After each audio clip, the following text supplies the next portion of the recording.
I think it's going. We're up, I believe. Hello, everybody. Welcome to Houston of a Problem, livecast 199. Holy smokes. I've done 199 of these. It's just... That's a lot. Welcome. See that? Jersey gave me the idea, and I just never got around to it. For, I don't know, $50 a show. I'll put whatever you want right there, so long as it doesn't get me kicked off YouTube. That should be the qualifier. Send a message to your loved ones. Advertise your car for sale. I think it'd be funny. Put a dirty joke up there. Whatever. Just so long as it doesn't get me kicked off YouTube, I'll throw it in there. Because why not? It's funny. You can have thousands of people see whatever sick things come out of your mind and I'll put it right there on the side of the cabinet. Okay. Crypto took another dump last night, as it often seems to do on Sundays before like Ortex week. We also have Fidelity reporting short interest on GameStop being at 78%. Housing prices took the largest drop they've done since 2011. It looks like Europe will be about 100 billion cubic meters short on gas for the winter. So it might be a cold one for you folks. So I hope it's a mild winter in this case. Like global warming, things are looking up. And anything else I'm supposed to add, Monkey? I don't know. I'm sure you guys will remind me as we get to it. So one of these.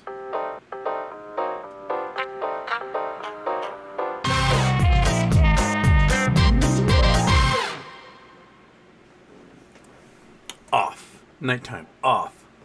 4 shows in a row. Also, since Puerto Rico just got slammed with a hurricane, next Tuesday, Charity Tuesday, will probably be a charity to help our friends in Puerto Rico.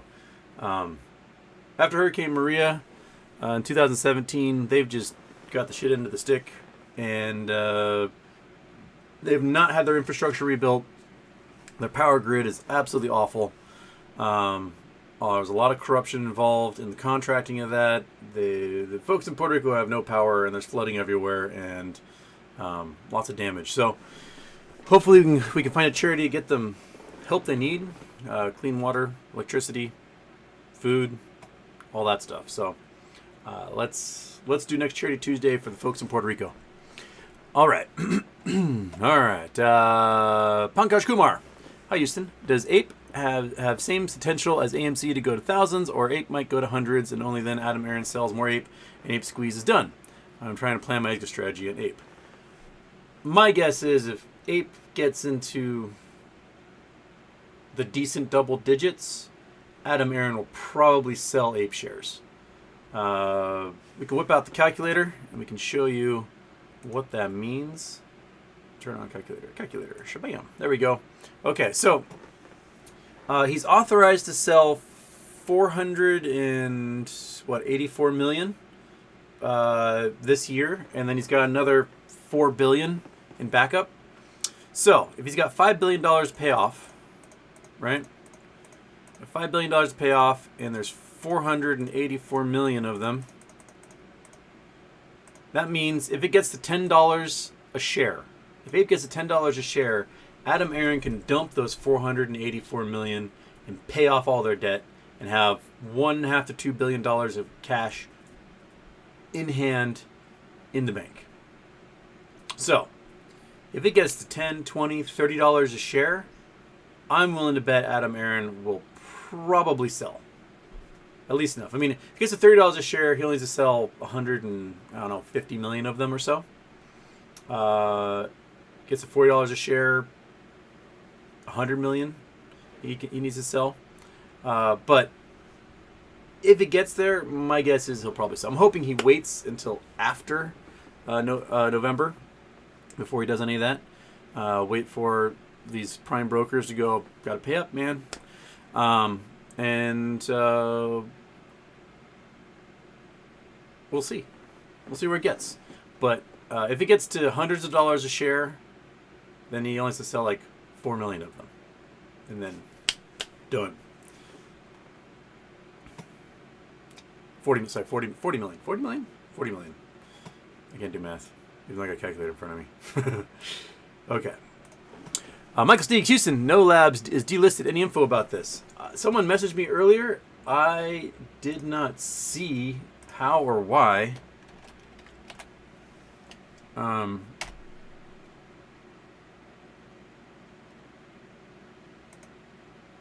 why it was delisted. Doesn't make any sense to me. Go away. I mean, I have it showing here. Oh, you guys can't see because I don't have the screen up because I'm an idiot who didn't put a screen up. No lab stock price. I have it listed as selling today after hours, before hours. I don't see it delisted anywhere.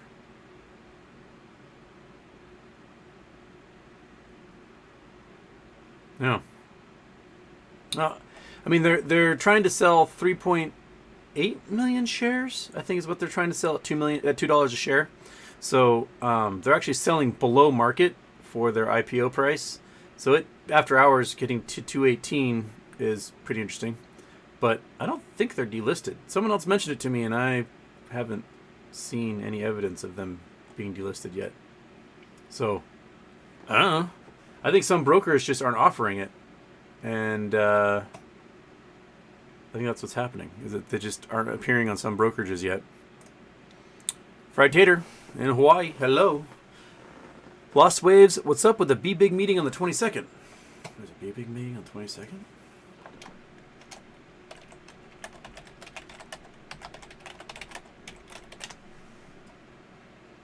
Shareholders meeting delayed till 22nd. Oh, it's a shareholders meeting. Okay.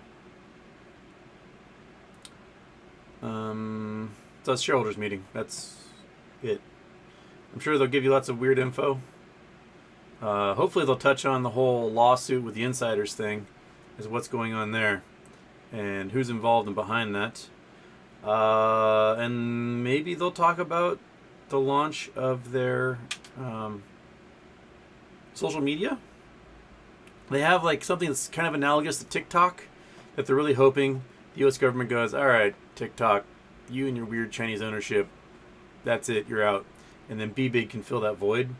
It's kind of a weird place to be, to like hope that the U.S. government steps in and tanks your top competitor because they're owned by Chinese. But,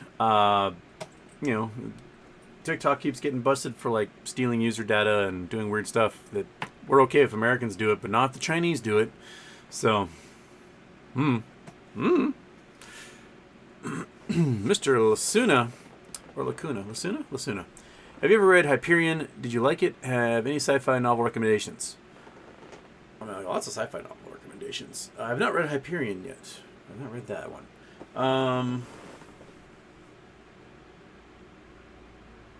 I mean, most of my experience with sci-fi is older sci-fi, unless somebody thrusts something in front of me. I really like Neil Stephenson. Every one of his books are huge, but they're super exciting. Of his books, my favorite is Reen-D. That one's just brilliant work. It should be turned into a television series or mini-series or something. It would be the most exciting thing like HBO could ever do.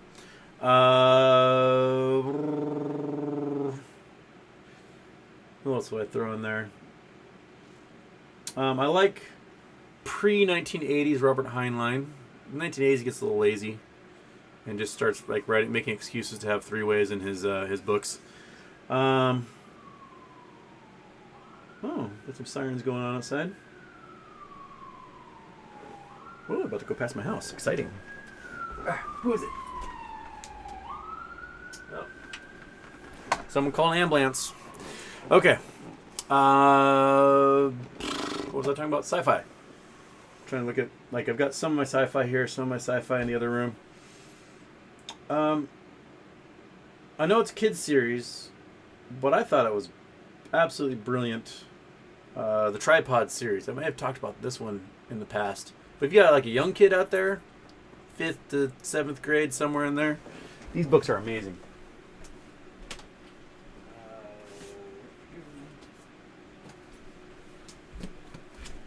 Like, I think these are some of the best sci-fi for a kid probably ever written. So when the tripods came, Pool of Fire, City of Gold and Lead, and the White Mountains. These are just the best sci-fi, I think, introduction a kid could possibly have. And I'll keep these books forever because they just seared in my brain.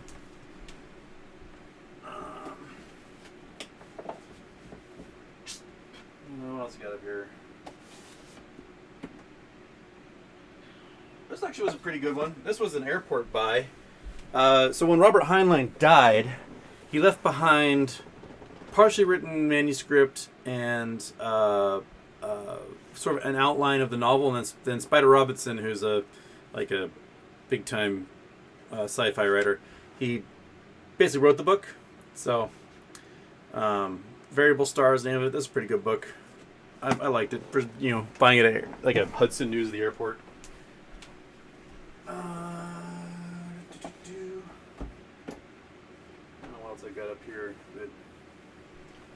But I like Spider Robinson in general. I think he writes some pretty cool books. I have not read the latest Neil Stephenson that came out. I can't remember what it's called. Not the Moon one. I read that one a couple years ago. But I'll think of something else. When something will pop in my brain and go, ding, read that. Okay. Daniel Batchelor, Houston, I have been reading about faster than light travel. Some say it can't be done due to needing infinite energy. Others say that last drop of fuel to push the speed of light would stop time. Thoughts? If you achieve the speed of light, you will become a photon. So, there's that. If you achieve the speed of light, you cease to be mass, you become photons, and then that's it. You'll never drop out of the speed of light until you hit something and your photonic energy gets absorbed or reflected by whatever you hit. In Star Trek and things, you got like the warp bubble. So in it, you're traveling inside this contraption, this like field that's protecting you from becoming a photon, and that's what's shooting you through the universe. There's also like jumping, where you dematerialize and appear elsewhere, and that is the whole like if you are here in the universe and you want to get here, you fold space and then appear in that spot yonder. And so that's sort of the get-arounds, wormholes, things like that are kind of like workarounds for that travel faster than speed of light thing. But if you physically tried to do that, you would just become a photon. And that would be your fate. You can't be like, whoa, slow down, photon. Photon's like, no, I am photon. I travel speed of light at all times.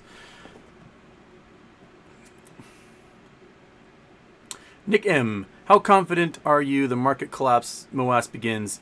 Any way out for them when that happens? And say MOAS doesn't happen when the market crashes. Wouldn't even you be worried?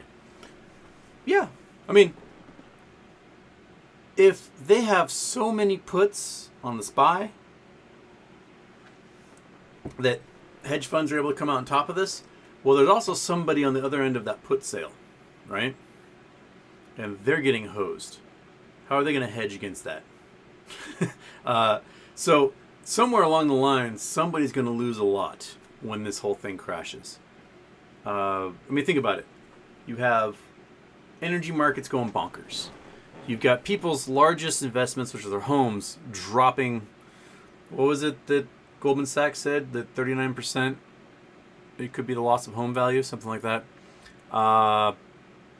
Stocks dropping 30, 40, 50, 60%. And if your entire hedge is puts on the SPY can only drop so much. And so you can only get back so much compared to what you have in your bonds, in your blue chips, and so on. Hey, if you're gonna scratch yourself, don't jingle your collar. That's just rude. And I'm sure they'll get a cash windfall from such puts, but I don't think it's going to be enough. Might be enough for some of those funds, but others, nah, brah. I don't see it happening. Tack Hunter, have you heard anything about LICN, the new Chinese IPO this Friday? I've been chatting with somebody online about it. It was supposed to be last week, like last Tuesday. Then it got pushed to Friday. Then it got pushed to today, and then it got pushed to Friday again. It's my guess that they're doing what the other Chinese IPOs have been doing, which is they announce their ARD IPO on the U.S. exchange. They get an underwriter. I think that their underwriter is the same one that did HKD, the AMTD guys that went to $2,200 or whatever. And the underwriters are now like on to what they're doing, in that when they launch the IPO, they never deliver their shares. And so it instant squeezes. And my guess, it keeps getting delayed because the underwriter keeps not getting their shares. So they're like, we can't launch this thing because we haven't gotten our shares yet. So they're learning after like the 5th or 6th Chinese IPO to do this to them. But take note. Apparently, last week before, they did a pre-order, and so the person I've been chatting with managed to get 100 shares pre-order, which good for you. I did not get those 100 shares pre-order, but keep your eye on it. If you're able to pick something up early in the morning on Friday, if they do launch on Friday and don't get postponed again, I might try to get some. If it launches at $4 or $5 and you're able to get an order then, which I doubt it'll be at $4 or $5 when it goes in, it could be interesting. See what happens by the afternoon, if it's in the hundreds or thousands. That'd be cool if it works like those other IPOs. Oh, I got Boss Blunts in here. Hey, bud. I need to DM you with my new Twitter so we can set something up. My 200th show is on Wednesday. You want to come on? Yeah? If you come on Wednesday, let's have you help celebrate my 200th live show.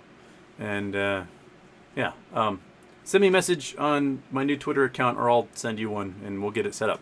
Sound cool? Yeah. Welcome. Okay. Thank you. It's crazy that we're at 200. It's just a year and a half ago, I did not imagine I'd be spending 3 days a week talking to my computer screen on YouTube. My dog is still like, I don't understand what he's doing, talking to a wall all the time. He's crazy. Okay. Where am I? I've already lost track of myself here. Big dog, you too? You're the scratching machine now? You're just scratching the floor, bud. Hey, Snoops. Snoopy. You're shaking the camera, man. Just chill. Dogs and their itchiness. I swear you got your medicines. You should. Why are you so itchy? Is it the weather change? Is it just dry outside? Do you have a skin condition? Okay. SJ, Houston. I saw there are reports of Citadel taking out loans from 8 different banks in the last few weeks. BAU or another sign things are starting to crack. It's not a good sign when your company, whose entire business seems to be being able to print fake money, has to take out loans. Doesn't seem like a good sign, especially when they are one rating level above junk bond status. They're what, triple B negative or something like that is their rating, and if they drop one more rating point, their junk bond status. So yeah, Citadel's throwing up these red flags to everybody in the market that things are not quite going well. They've had to close their European headquarters they're voluntarily submitting to liquidation, I think is what the term was. Man, it's we're one step closer. I'm giving it 7 to 8 weeks before someone big goes under. Probably around November 15th, if not before. That someone big is just going to have their legs knocked out from under them, and we're going to go, oh, there goes Bank of America or Wells Fargo or Credit Suisse or Citadel. And that's going to be the moment everyone goes, all right, the economy's toast. And the media will start talking about how housing prices are collapsing and layoffs are starting and that this might be the big one. And it's going to go and go and go, and they're going to talk about it. So, yeah. It's coming. We're seeing those little red flags pop up.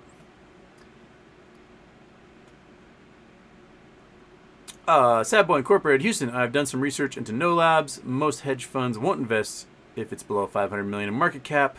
This is super frustrating, and that they have a really good product but aren't able to raise capital adequately, specifically because they're a small company. But I think it's a great opportunity for value investors, as I can see this company going to 500 million market cap easily, as every diabetic I know said they would switch their product instead of their current one. Yeah, I mean, if they get FDA approval, they'll shoot past 500 million market cap. They'll go to 100 billion market cap probably in the first year. Because if they get out there and they get their product to 30 million American diabetics, they're all paid for through a subscription service that's funded by their insurance companies. Well, we can bring up the calculator again. Let's show that calculator. I think we've done it before, but okay. You got 30 million Americans who are diabetic. That's not counting people elsewhere in the world. 30 million Americans who are diabetic on insurance and diabetic, and they need glucose monitoring, and they're paying $99 a month, right? So that's $2.9 billion a month for a subscription service. So multiply that sucker by 12. That is $35,640 million per year for just a subscription service to their device. Now, that's not counting the purchase of the device. So sales of that device, I bet they sell the device at cost or a little more. All right? Let's say it costs $100 to make the device, and they sell it for $499, all paid for by the insurance companies. So they sell those 30 million people, one time for $499. That right there is another $17 billion. Oops, I did the math wrong on that one because I think it did the multiplication first. Clear? No. 499 times 30 million. So that's $14 billion just to sell them the device, and then for the rest of their lives, they're paying a $99 a month subscription fee via their insurer. So that's basically a guaranteed $35 billion a year on top of whatever the sale price is for the device. And they smash the device or breaks or the battery blows up or whatever, they gotta get a new one. Well, it sells again. People selling their glasses, gotta get new glasses all the time.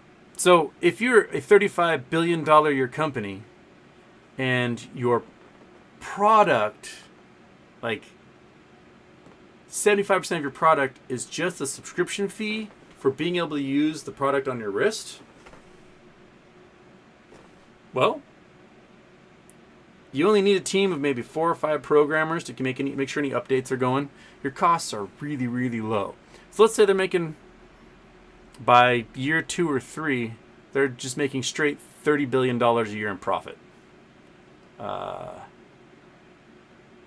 That's probably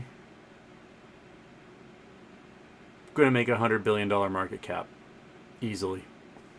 So that's the big reason why I think that they all need is the FDA approval, and then shaboom, they're exploding. Okay, Don Caesar Shadem, what was the best trade? What was best trade ever? And if not too traumatic, your worst. Oh, my trades. Also, you were a great person who enriches their lives. Thank you. Thank you, Don. Best trade ever. And I have to hark back to when I was just playing with penny stocks a bunch in like 2009, 2010. So all these companies have gone bankrupt. They're all pink listed. They're all Q stocks on the pink list. And Washington Mutual was basically going from 1 cent to 2 cent, 1 cent to 2 cent, 1 cent to 2 cent, 1 cent to 2 cent, and WAMUQ, that's who it was. And I would buy it 1, sell it 2, buy it 1, sell it 2, and I was just doing that, making a couple $100 here and there. And then one day I think I had, I don't know, 10,000 shares or something at the time at 1 cent. And then a court ruling came out that shareholders of the bankrupt Washington Mutual might get some relief from Chase. I might get some cash from Chase because they got, Washington Mutual got seized by the FDIC and then sold to Chase for pennies. And so the stock went from 1 cent to 50 cents and sold all that and then went to Europe for 5 weeks on it. That was probably my best, like, hey, oh, get out, boing. Because I was just, seriously, just like 1 cent, 2 cent, 1 cent, 2 cent for a couple of months there. Just getting a couple $100 here and there and funding my lifestyle at the time. But then it just randomly went to 50 cents one day. And I was like, and done. And buying plane tickets to France, and I'm out. So, that's the best one. Worst one, the worst was 2 weeks ago, 3 weeks ago. My Bed Bath calls. I had $9 calls. And I sold them for a little bit of profit, thinking Bed Bath was going to rocket a little bit later. And then got into some GME calls, which went up a little bit. But if I had kept the Bed Bath calls for like another 3 days, they'd been worth like $108,000. And they weren't. And my other Bed Bath calls exploded. I was like, sweet, one more day, and I'm going to sell these suckers. And that's when it got announced that Ryan Cohen had sold everything. And they went from here to nothing. And then managed to climb back a little bit. And then Bed Bath made their announcement on the 31st that they're going to suck eggs and follow BCG recommendations and destroy their company. And those suckers went back down to nothing again. That's my worst. That was painful. Painful, Don. It was painful.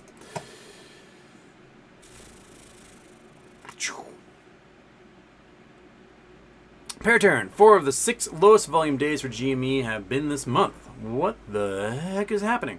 DRS is at over 80 million shares. Could it be affecting volume? I mean, how much is going through dark pool? If you're having a 4 million volume day, but 75% of it's going through dark pool, then you actually have a $12 million day, 12 million share day. So, how much is going through dark pool? That's what I want to know. I want Gary Gensler to turn off the dark pools now, and then we can actually see what's happening with the market. The fact that they keep hinting like, oh, maybe we'll do something about dark pools, and they don't ever do anything, means they're not going to do anything. So, Gary, get your shit together. Do something about dark pools. Turn them off. And so that the visible market, we can actually see what's going on. Because right now we can't, and we know that's straight up manipulation. So stop letting them manipulate. Just stop it. Stop it right now, young man. Casey Chapman, Houston, can you give us a crash course on why black and Irish people hated the Queen? I mean, they hate the monarchy in general. But, so, depending on your perspective, Northern Ireland is occupied by the British government. The Irish want to be Irish, and they want a unified Ireland. Polls kind of show that people in Northern Ireland want to just have one country called Ireland and not have this carved out colony called Northern Ireland that is controlled by the British monarchy and the British government. The Queen was in power during the Troubles, as they're referred to, when essentially there was a war going on in Northern Ireland between the British and the Irish separatists. And so, car bombs, kidnappings, arrests, gun battles, you name it. There's basically a war in Northern Ireland going on at the time. So the Irish are not a fan of the monarchy, especially since, the history of Cromwell coming in, just killing and murdering and raping their way across Ireland to seize control of the Irish Isles. which then led to, a landed gentry who starved the Irish population during the potato famine. During the potato famine, the Irish were a net food exporter, and they'd export to rich people in England. But the Irish people themselves were forced to eat nothing but potatoes, and then the potatoes got a blight, and then everyone was dying from starvation because they had no food, even though the land was generating enough food for everybody. They're exporting it to England.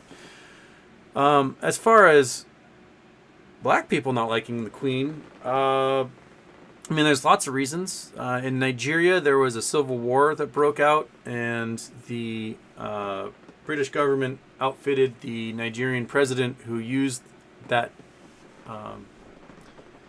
military power to essentially cause ethnic genocide of one of the tribes in Nigeria, and killed almost everybody in that war. That was part of that ethnicity. So there's a lot of animosity towards the British government for that, and the Queen, who's the head of state of the British government.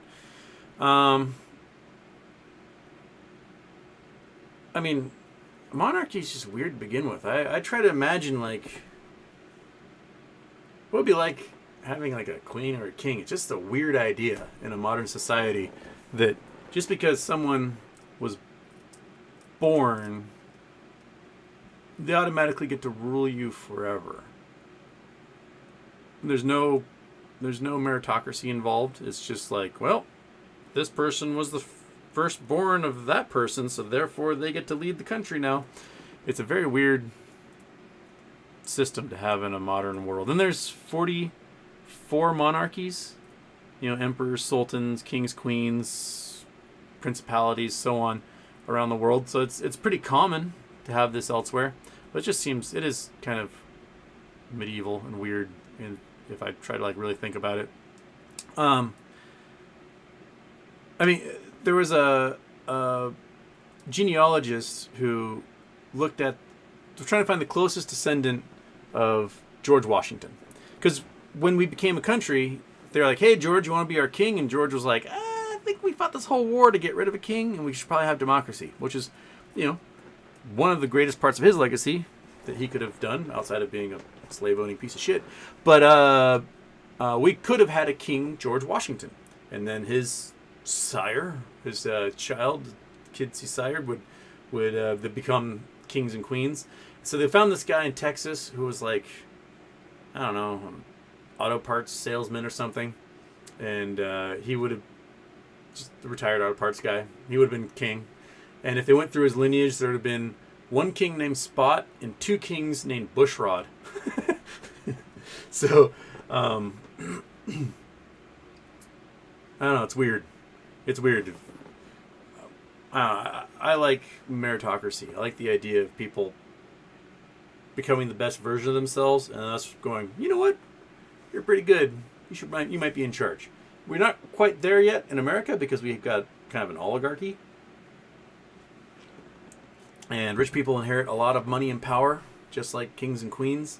So they aren't technically a king and queen, but they kind of, can pull those strings with the family wealth that they have. I don't know. I understand, hey, I worked hard. I want my kids to be able to have the fruits of my labor. I totally get that. But when you get to levels where it's I inherited hundreds of millions of dollars, my kids will inherit billions of dollars, their kids will inherit hundreds of billions of dollars, then it just kind of gets obscene. And the British monarchy does a really great job hiding how much wealth they have. They own land all over the world. They're probably trillionaires in the amount of land they own all over the world.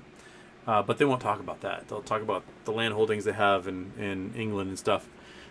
But I'm sure there's some folks from England here like, oh, don't talk about my queen that way. But it's weird. It's weird. It's very weird.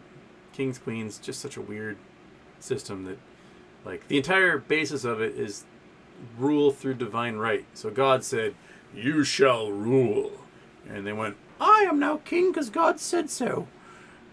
It's weird. It's a very weird system. And, either the Lady of the Lake gave you a sword or you pulled it out of a rock, one or the other. And that's now why we have kings and queens. Such a strange system. Purportedly stupid, so I was going to ask this anyway, but with the topic at hand, it seems appropriate. Is the U.S. still a republic by definition of a republic? Not fully. We're more of a representative democracy. Before, when we were a republic, things like the Senate did not have direct voting. So the people in power would elect or appoint a senator, and then they would go represent. It was 1800s when we switched it to direct voting for senators. But we also have initiative processes, which is direct democracy in a lot of states. So I'd say we're more of a representative democracy than a pure republic. Having a pure republic made a lot of sense in 1790 when like 3% of the population could read and no one else could. You didn't want people who couldn't read making decisions about where you go. Other fledgling democracies had similar systems. So like Habib Bourguiba in Tunisia. So they win their independence from France. Habib Bourguiba is this benevolent dictator. He's like, taking over. And he said, okay. And people are like, we want democracy. And he's like, you guys aren't ready for it yet. If I give you democracy, it's going to be a shit show because only 60% of you can read. And we aren't industrialized. We've got no infrastructure. So I'm going to industrialize the hell out of you. We're going to build infrastructure. I'm going to get you all educated. And when 100% of you can read and I feel confident, I will step aside and we can have democracy. And everyone's like, okay. And in 1989, 1990, he was like, we did it. All right, everybody. Time to have democracy. And then his vice president, Ben Ali, said, I am now dictator. And threw Habib Bourguiba in prison. So like in Tunisia, Habib Bourguiba is recognized as like this great hero because he modernized Tunisia. He did what he promised, and he's like, all right, I've done what I can do. You guys can take over now as a democracy. And then Ben Ali, who is vilified as an awful, terrible human being who had to flee after the Arab Spring. He fled to Saudi Arabia, I think. It was so awful because people were supposed to get direct democracy, or at least have a representative democracy in Tunisia once Habib Bourguiba was done with like the 25 years of modernizing their nation. And so it's very strange. Like people are like, yeah, that benevolent dictator, he was pretty cool. He kept those Islamists at bay. He modernized everything, got us like educated. We had some good times. And then Ben Ali ruined that promise by throwing Habib into prison, taking over. So, yeah. Meow meow. At one time, the Queen was the largest single owner of oil wells. George H.W. Bush was number 2. I'll have to look into that one. Interesting. I know Bush was involved a lot in like Carlyle Group, who have they're like a conglomerate, have their fingers in everything. And then W had Aloha Oil. No, Aloha was owned by, what was the oil company that he was in charge of? Crud. I want to say like Arkham Asylum, but that's Batman. Harkham? No. Hardcore? What's the name of that oil company that he was in charge of? Anyway, but they owned Aloha and a bunch of other oil, gas plants and things. Now I gotta find out where it was again.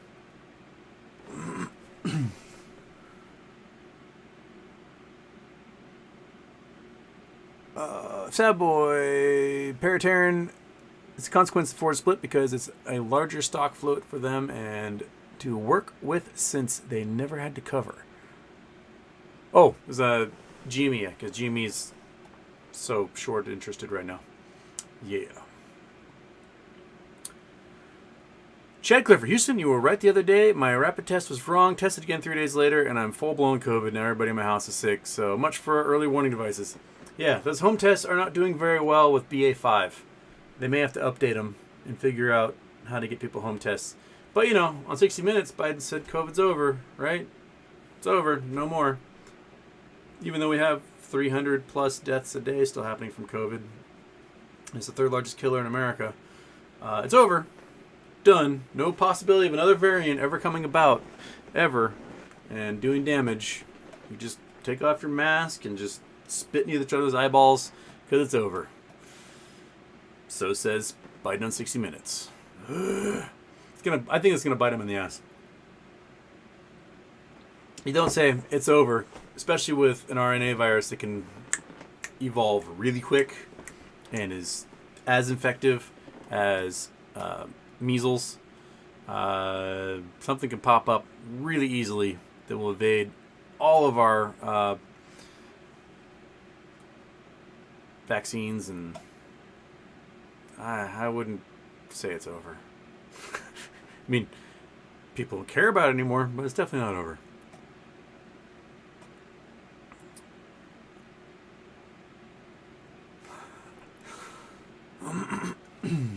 Richard White, we don't actually know what's at the center of the Earth. On lots of study, our hypothesis is the world is a molten spinning core.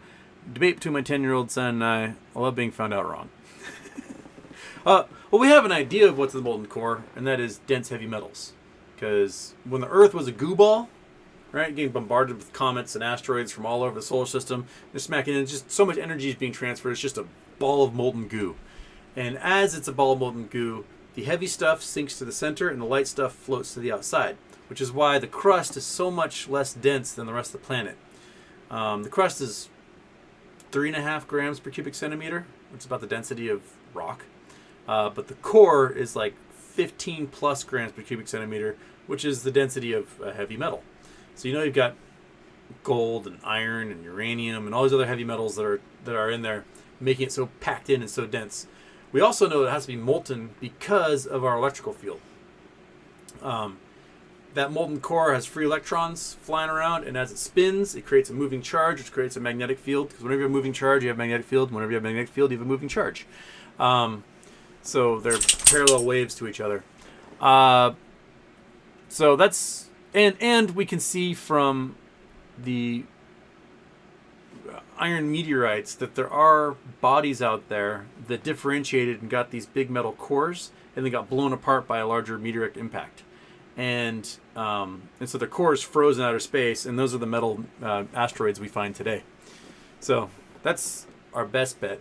And then you can get magnetic fields other ways, like the big gas giants Jupiter and Saturn have magnetic fields, not because they have a molten core, but because they've got what's called liquid metallic hydrogen, where if you can take hydrogen gas, you can compress it under a certain point, under gravitational pressure, and it will change states into a liquid, and then the electrons free flow just like they do in a metal. And so as Jupiter and Saturn rotate, and Jupiter rotates pretty fast, like once every 11 hours, you create a huge magnetic field from that moving charge. And then planets like Neptune, Uranus, which are not big enough to make liquid metallic hydrogen, still have huge amounts of water, and we know water is conductive. Uranus holds 14 Earth masses of water. That's a lot for Uranus to hold. Just try it yourself in your own anus, and you see that you can't do it. But Uranus, in its 14 Earth masses of water, rotating relatively quickly, also creates a pretty big magnetic field. So you need a conductive fluid spinning, and that way you get your magnetic fields. So there's the 3 known ways to create such magnetic fields in planets.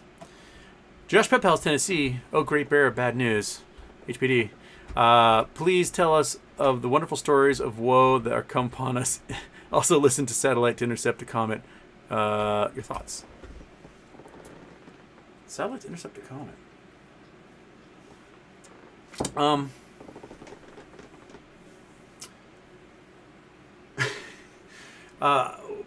Stories of woe that have come upon us.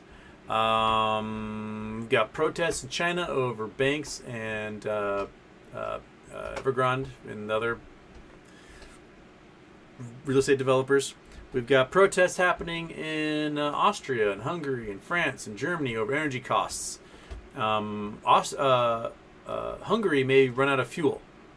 They may run out of fuel this week. So if you are a Hungarian viewer, I apologize. You may be walking if you don't have enough gas already for your car. We're going to have this harvest season right now. We're going to find out how much wheat actually leaves the Black Sea. My guess is not very much. They're going to try. They're going to try to have escorts take Ukrainian wheat through the Bosphorus. Turkey promised, but we'll see how much gets out. The Russians stole a lot of wheat from eastern Ukraine into Russia, but will they be able to sell it? They'll probably sell it to China. China will probably resell it for a profit. So, like I said, look in November time and see if China is a net exporter of wheat, because they don't grow any. They grow soy and rice. Yeah, we talked about housing market. It's tales of woe are plenty, and we are going to be just front row seat to it all.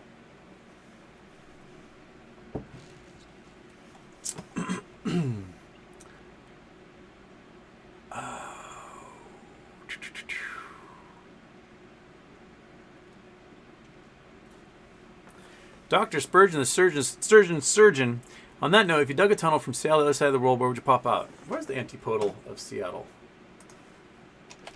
Antipodal of Seattle.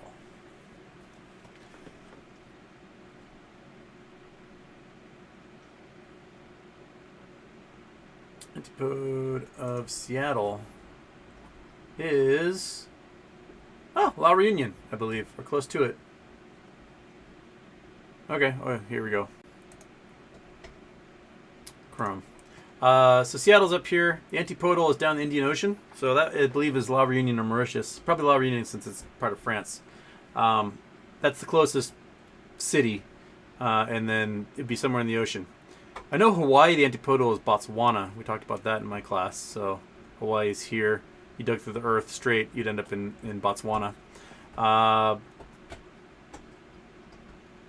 But La Reunion, that's a pretty good antipodal. It's tropical-ish. Right? No, that's not. La Reunion's here. So this is down the Southern Ocean. This is cold as shit. That's a terrible, terrible spot. Podal Francais. Let's see where that is. Google Earth. Google Earth. Come in, Google Earth. I think this is cold as shit, Southern Ocean. Yeah, this is cold. Yep. You can see all the fjords and the glaciers. So, Cook Glacier. 3,000 foot elevation, just lots of fjords. So it seems like a pretty terrible place to end up. And I can't believe there's an actual settlement here. And what are you doing here, folks? We're speaking the French, and we're living in the mosquito-infested swamps. What is this place even used for?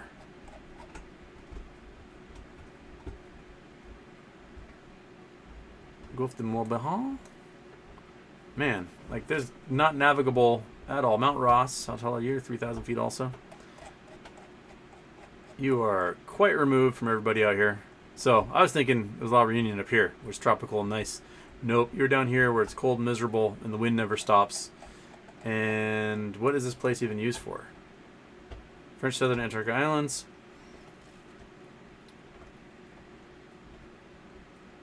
There's no permanent population. There's military personnel and some civilian scientific researchers.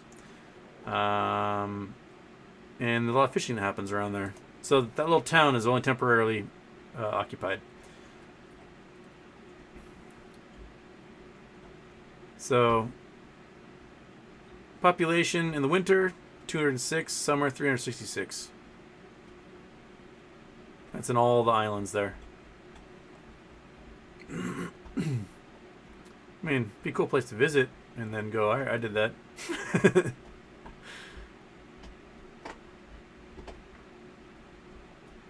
Alright, they do some spiny lobsters.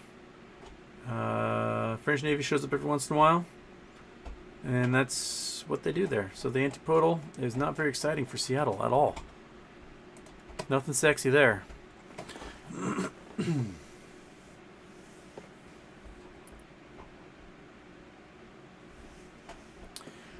Parataran, more space questions for you. How would a planet capable of having complex life near a black hole be able to detect anything outside the disk of light?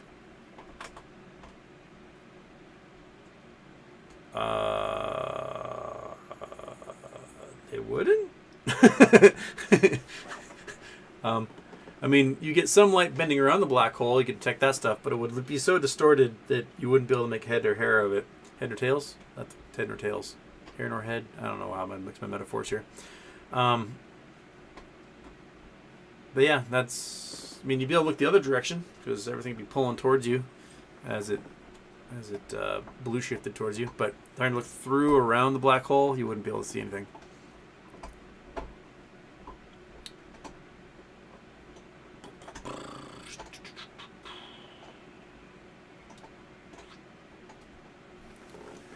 Jason Blackwell, Houston, I gave a scarecrow an award today for being outstanding in his field.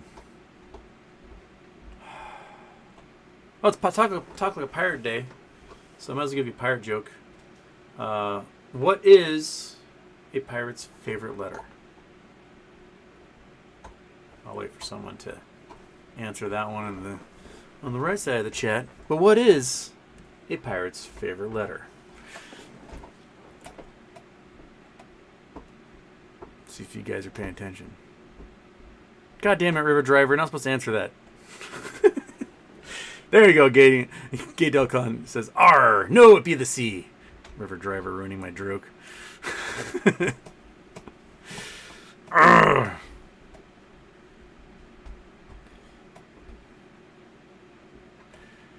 Joke ruining should be a capital offense.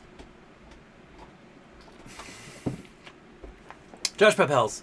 Sorry, everyone's more in jest. In reality, I was interested about the satellites sent to intercept a comet to see if they could push it off course. Hang my head in shame. Oh yeah, forgot to talk about that part. We will find out more if those probes are able to push a comet off course. Our goal is to see if we can do it, because if we have to set up a nuclear bomb, try and blow a sucker up, it's just going to rain fire on us from all sorts of different directions. The ideal course of action is to identify something that could hit Earth, go out and just nudge it. Because you nudge it a little bit here, it counts for a huge amount later. And that could, make it miss us by millions of miles versus hitting us if we did nothing. So I haven't heard any updates as to how far we've nudged it out of the way or if it's gotten to the nudging point yet. Anyway, Josh Pet Pals. Yeah.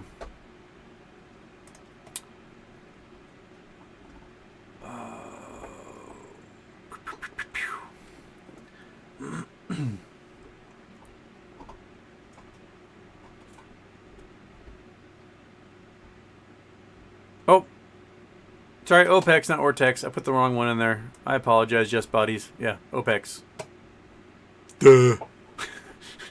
We're all not perfect. SJ, pasting Google Maps. I know exactly where that's going, SJ. I know exactly where that's going. You're going to take me straight to the Eye of Africa again. And that's what happens. You just think you're so clever. And then, I fly across, I end up at the Eye of Africa. Right there. Yep. I know that coordinate now. I know that one. 7CH. I recognize you. I recognize you, SJ. Nice try.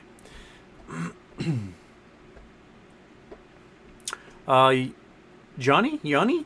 Houston, will the flipping of Earth's magnetic field have terrestrial effects like changing weather, etc.?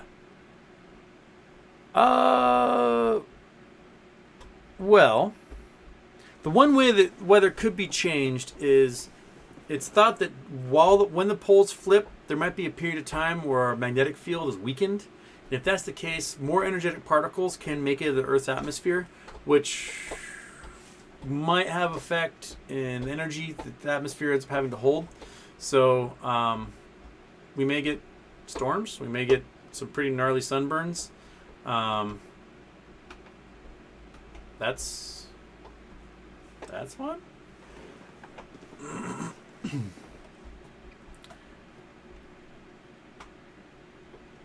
Go Mariners. Heck yeah, go Mariners. And go Blue Jays. Why not?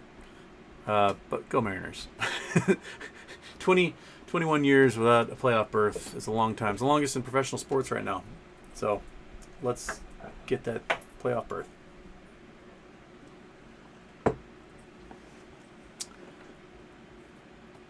Dr. Spurgeon, Surgeon. It's fun to see the Jays in Seattle. I'm sure Mariners fans aren't as thrilled with us.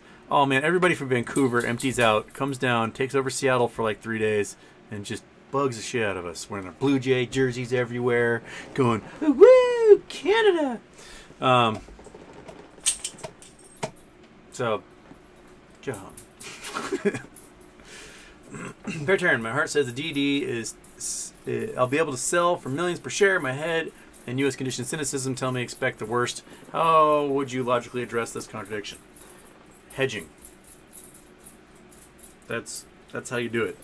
You get to a point where you got enough of what you need that in case the worst comes to worst, you still make it out better than you did. In the end, no matter what, whatever you paid for GameStop a year and a half ago, whatever, you're going to sell it for more than you paid for it. So that is what's going to happen when this thing pops. Now, is the U.S. government going to step in and say, all right, every single share of GameStop is going to sell for $1,000 and then we're going to close this whole thing out? They can do that. But they'd also be putting at risk the entire U.S. economy and market system. So do they want to truly kill international investment into their markets by not letting this squeeze the way it should? Probably not. They're going to have to weigh some stuff here and see what kind of consequences are going to be the result of stepping in if during MOS. What are you guys doing? Monkey, come here. Come here. Come here. Your ear hole obviously needs scratching. You're shaking your head like a little weirdo. There you go. That work? Okay. Big Doug, your ear hole doesn't need scratching. Man, I haven't even made it to like the start of the show yet in the chat. Oh my gosh, I'm so far behind. Hey, I'm an hour behind. That's go Astros. No, go Astros. Why? What is wrong? Oh, it reset. Where was I? Where am I? I totally lost my... There we go. Yep. Okay.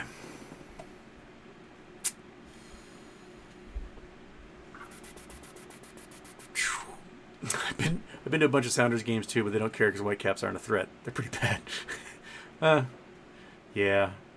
I mean, best team in the Northwest is the Sounders. Every once in a while, Portland shows some moxie, but CONCACAF Cup, Seattle baby, best team in North America.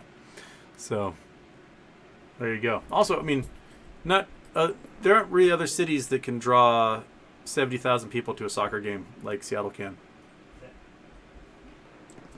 Seattle will go down probably as the Yankees of soccer in North America, be my guess.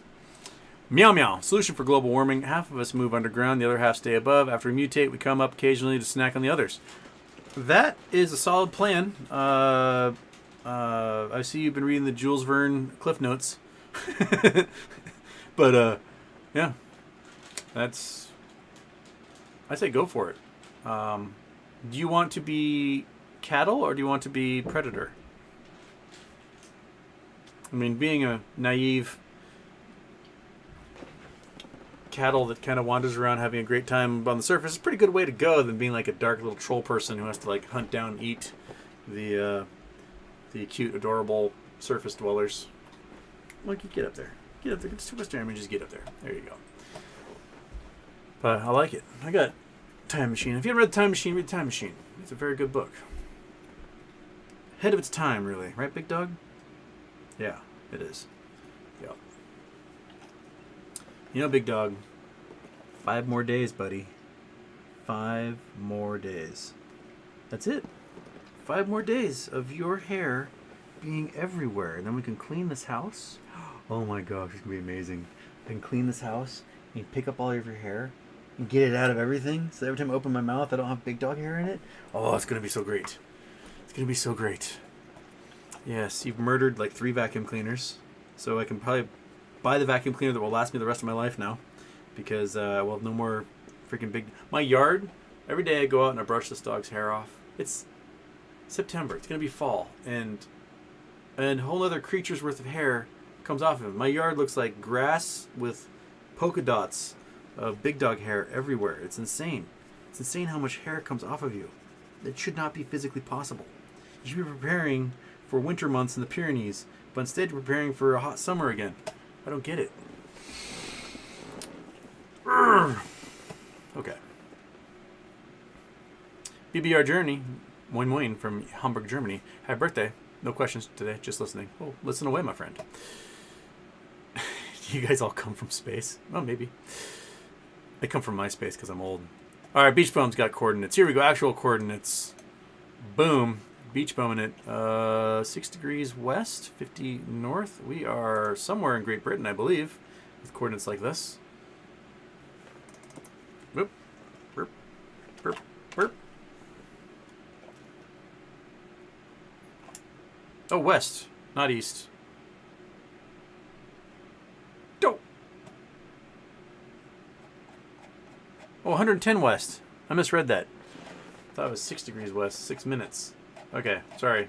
We are in Canada. Oh, wait, did we just get dropped off with the chief again? And I wasn't paying attention? It's very possible. Yep, we're the chief. Okay. Yep, Badlands Guardian. Okay, we've gone to this one before. It's a silhouette. You can see the lips here, the nose, the jawline, the brow, and then a headdress here. And then it comes down to a chest. So this is a satellite image of a relief that looks like the profile of an indigenous person of the plains. It's pretty crazy to look at. I mean, it does. It looks like it. I mean, it's got very much that shape. The brow, it's even got eyebrows. It's got a well for the eyes. It's got a nose and nostril. It's got lips. Nice sharp jawline. Neck going down to their chest, and then the feathers coming off from the drainage here.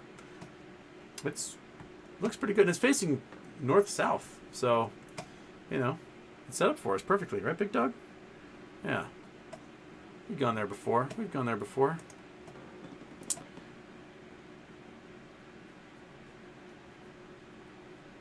Big Mac 8000. Hey H, things getting spooky in October, huh? Longtime GME holder. Could the plan be to slowly force shorts to long, with swings being a slow moass over time? Or would we be able to see it in holdings? Ooh. It depends on who is short. If it's family funds, you won't know it at all until they get zapped with the liquidation monster. Larger funds, you'd probably see it in reportings. But, you know, if they're going from short to long, that means they're closing positions, and the price is definitely going to have to go up, if that's the case. So, well, we're not seeing that price go up at the moment. So, let's get it. Let's get there.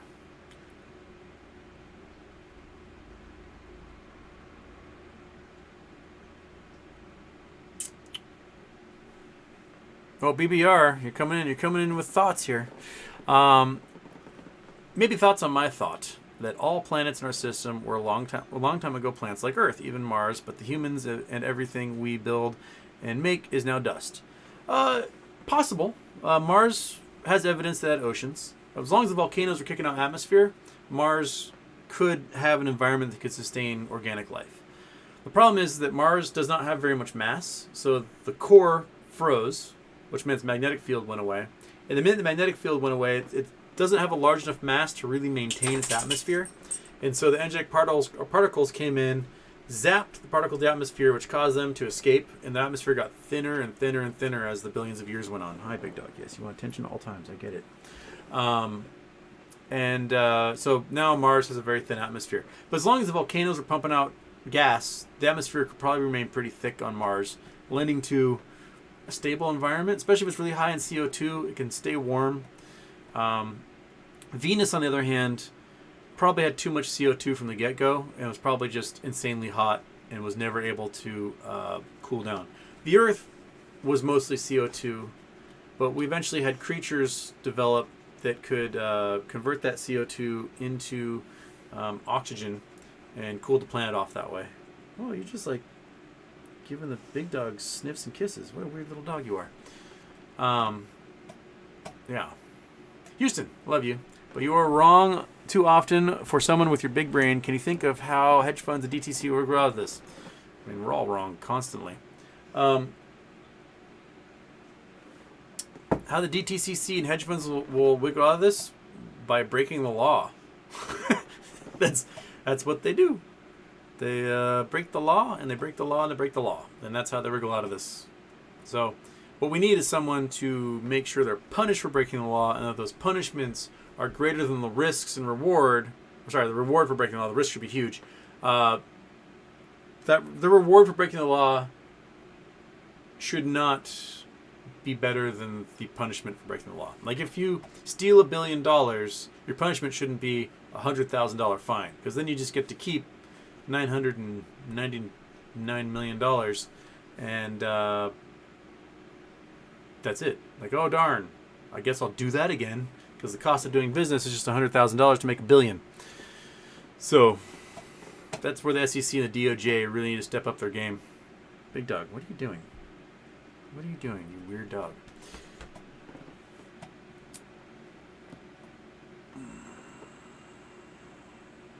You should take shrooms for your 200th episode.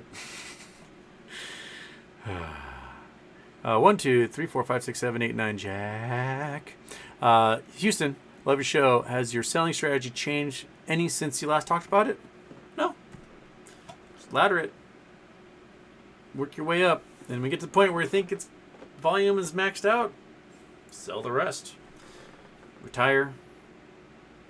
Hammock on the beach. That's the plan. William Morgan, September 19th, 2022. Fastest decline in home builder sentiment since the Great Financial Crisis is bad news. Yeah.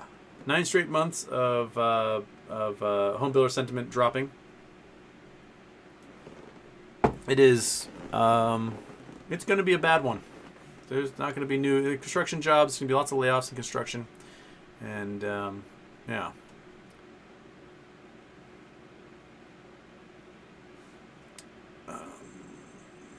Aaron Soundteam, Houston, AVCT went up 30% today. Shorts are getting hit, and Fintel is showing a gamma squeeze alert.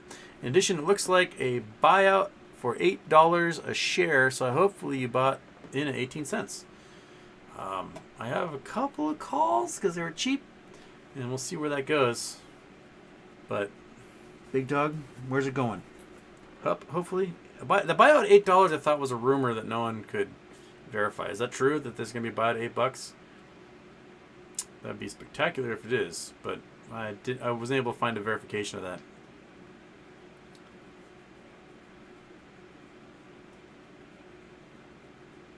LeBeau Luke, last time I made a donation to Charity Tuesday, I got my credit card hacked. YouTube hacked your credit card? How? Did you contact YouTube about that? Because that shouldn't happen. That would be like national news that YouTube's, Google's, Google Pay, whoever works with that, managed to get your numbers that way. It sucks when they do get your numbers because, oh man, I had a really bad day. I was late for the ferry, caught the ferry just barely, wore the wrong jacket, I had a leather jacket on, it just started pissing rain, and the rain just went down and just like hammered my groin. I had shoes that were only like a month old, and then but both of them, like where your like the ball of your foot is, where your toes roll, both of them split right at the bottom where my toes roll, and I was just scooping up this cold November water the entire way to work. Get to work, tried to teach. I was so cold and so out of sorts that I was like, you know what, guys, just go home. I'm useless today. I'm not going to teach you anything. And then the student stayed behind to like take a quiz. And so I was taking a quiz. I fired around my phone and saw a notification. Hey, your bank account is overdrafting. I was like, what? I should have plenty of money in there. I just paid like my insurance. I just paid my rent. I just paid all this stuff. Someone had stolen my debit card number, drained my entire bank account at scout.com and ordering things from palsbooks.com. And so everything, all the payments I just made all bounced. And yeah, my truck payment bounced. It sucked. It was a crappy day. It's happened 3 times so far. Another guy steal my account and bought one hell of a vacation to Scottsdale, Arizona. He bought Alaskan Airline air miles and a whole bunch of Hilton Rewards points and then a rental car in Scottsdale with my debit card. So we knew where he was going. And then the 3rd time, I was on vacation in Hawaii, and my girlfriend at the time was like, oh, we were going to dinner. She's like, I have to make sure I have enough money in my account to go to dinner. I was like, okay. And while she's doing like, oh, let's just check what my account's doing. Boop. And I had something from childrensclothing.com, like a $250 order from childrensclothing.com. Like, I don't have any children. And I look back, and once a month, for like 9 months, childrensclothing.com was pulling $250 out of my account, unbeknownst to me. So I had to cancel the card, report it all. Ugh. Sneaky little bastards. I hates it. Steal from rich people. Big dog.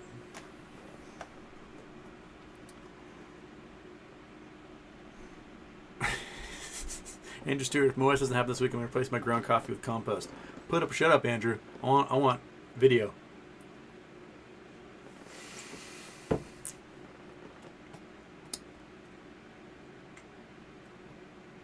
Jay's 22B, I love AMC, okay for rent space? Yeah. Put it on there. You want to put your Twitter handle on there? We'll do that too. Whatever you want. $50 a show. I'll print out whatever you want so long as it's not something that's going to be kicked off of YouTube. So there. That's the rule. That's the rule.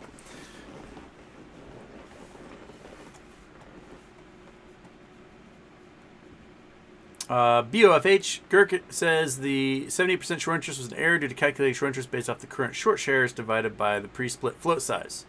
They're still doing that? I haven't fixed that stuff yet.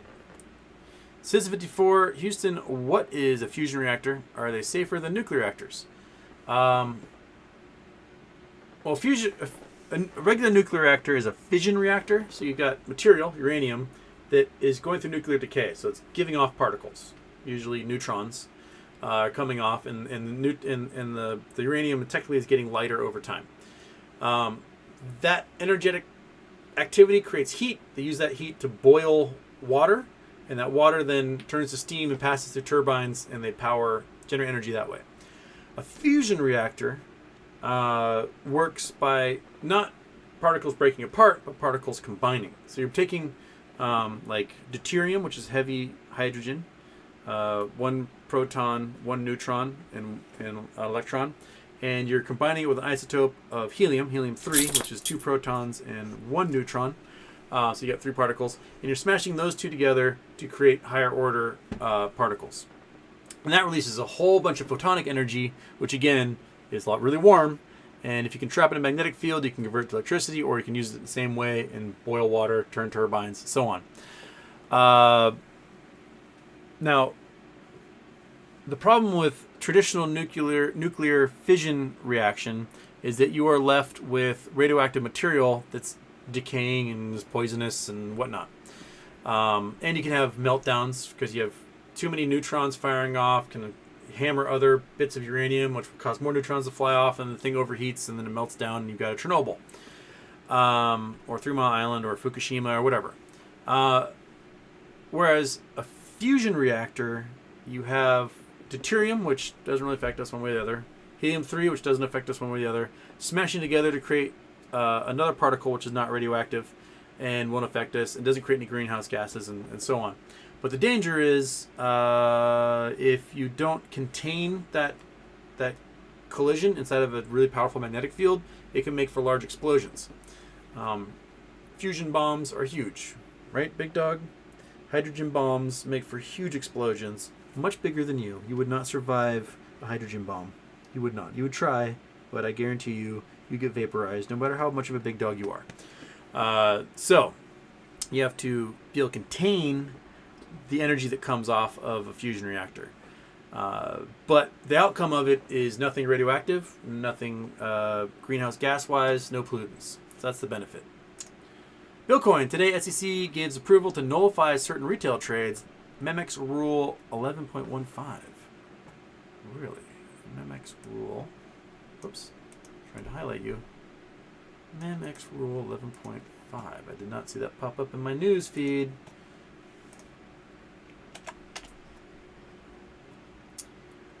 Provides uniform treatment of clearly erroneous execution reviews in multi-stock events involving 20 or more securities.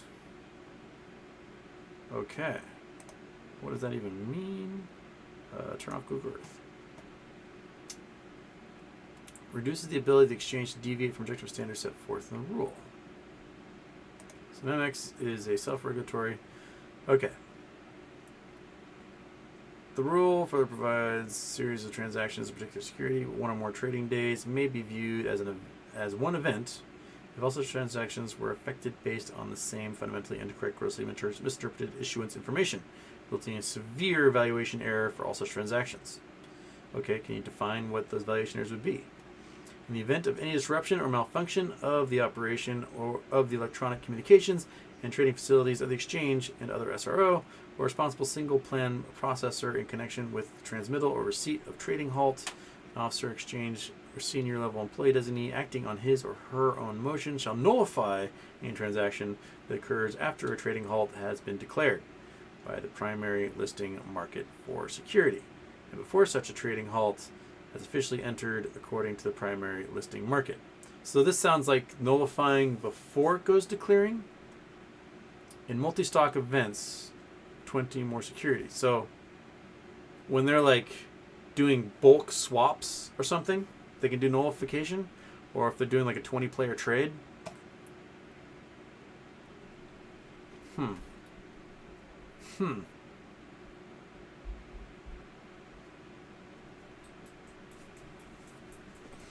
have to read that one more. But thank you for the heads up there, Bill. Let's look at that one a little more.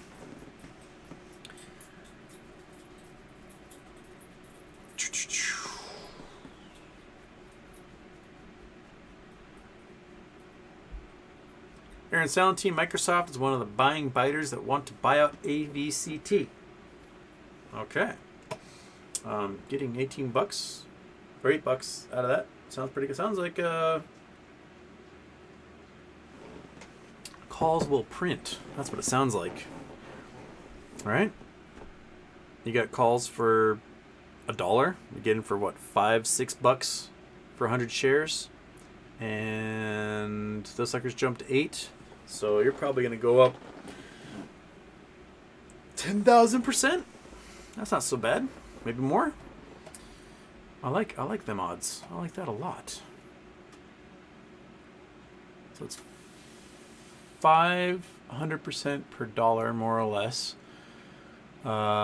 Spread across 100 shares. So that's 50,000, 25,000% per dollar. That could do some serious damage if you got more calls on that. Maybe I'll get more calls on that. Yeah, maybe we'll do that. Okay.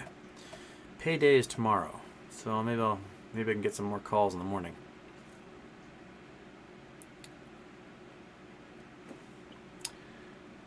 Oh, Jackson Hunter's in here as well. Yeah. Welcome. Welcome back, Jackson. We had Boss Blunts visiting us earlier. Yeah.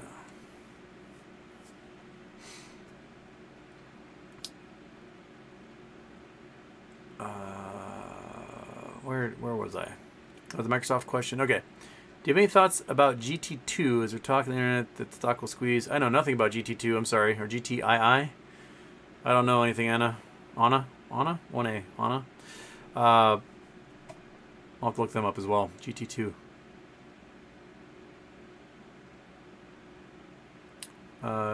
Glizzy Jizz, that's a great name. Houston, is T90 on APE still going to affect price? It should, if they enforce it.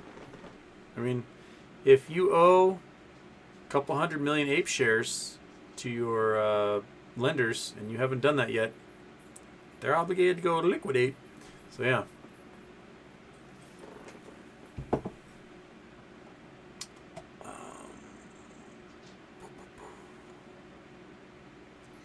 BOFH, did you see the Super Stonk post showing Steve Cohen as being 91 days behind on a margin call?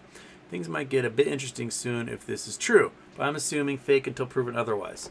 I would love for an ape to be able to take their winnings and buy the Mets in a fire sale. That would be so rad. Especially the Mets having the year they're having. Be able to get them at a discount. Oh, that'd be beautiful. That'd be so beautiful. And you could finally, watch the best closer in the game do his thing. Mariner should never have gotten rid of him. Oh my gosh. What we got in return, just... Diaz is so good. Such a good closer. The Mets got Diaz, and Robinson Cano costs a lot of money, but he's still producing. The Mariners got like nothing in return. What, Jared Kelenic? Dude's batting like $150 and just floundering in AAA right now.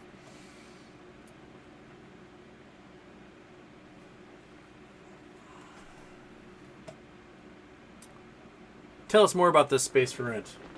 This space for rent. $50? I'll put whatever you want on here. That's it. $50. Put whatever you want in there. Lasts for one show. You can do multiple show orders, but one show, $50, whatever you want on there. And that goes to the dog food / vacation fund.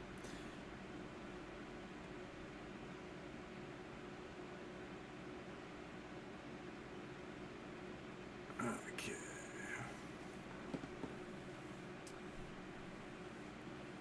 Ricardo Pestic, Old Mountain Formations.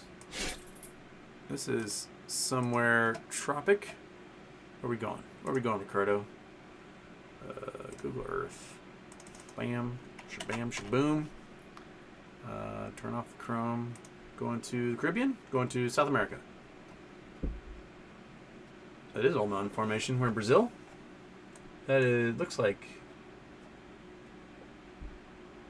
Mount Roraima. Am I in Brazil or am I in like Venezuela? Where am I? Guyana. Oh, okay. So we're technically in Venezuela. So this is like where the border of Venezuela, Brazil, and Guyana is. It's like these are like those big plateaus that are much like where Angel Falls comes dumping out of. So Angel Falls is a little further west.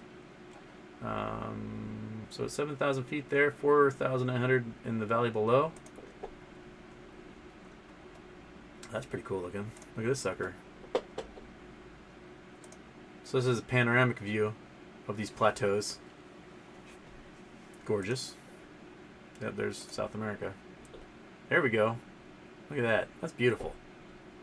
This is like the American Southwest if it had trees. That's gorgeous. Look at that escarpment. That's really cool. Big waterfalls. Look at those waterfalls. I'll go visit that. Okay, how do I get back to... how do I go back? Gorgeous. Yeah, these big plateaus are all over Venezuela and Brazil. Some of these guys up here, same type of thing. Chamanta Massif. Where's Angel Falls? Oh, you guys can't see shit because I'm on the wrong one. Gosh dang it. Google Earth. You guys can't see anything. I'm an idiot. I'm doing that all the time. Okay, back to where we were. Okay. This is Mount Roraima. It's beautiful. Steep rock walls. It's like a big plateau. Absolutely gorgeous. Let me go back to the Wikipedia article here. See more of it. So, big plateaus. So this ancient floor, it's been eroded away, and now it looks like a big giant mountain sticking above everything. We don't need that. So, I mean, it's beautiful. Look at that. Look at these pictures. Look at waterfalls. Got big giant waterfalls falling off cliffs. It's basically a 3,000-foot drop from here to the valley floor below. Absolutely beautiful. Old pictures, illustration, Camp Life, British Guiana, 1876. Beautiful. Just gorgeous. And now you can actually see it because I turned on the Google Earth and not the stupid Chrome thing. Brah! Okay.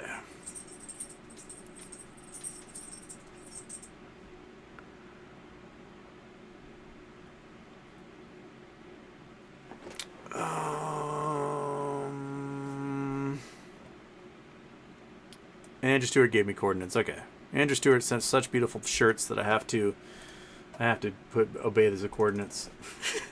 Send shirts, get coordinates. Coordinates. Bam. Oh, these are the it's like this is Moab, Utah. This is the Texas Gulf sulfur. These are the crap. Why are they mine here? Is it cobalt? No, not cobalt. Potash. Duh, it's right there. The potash ponds. So this is near Moab. They're beautiful, and I can't remember if they're the ones that are super dehydrated or they're more purple, I believe. Let me see here. I can't remember. I already forgot.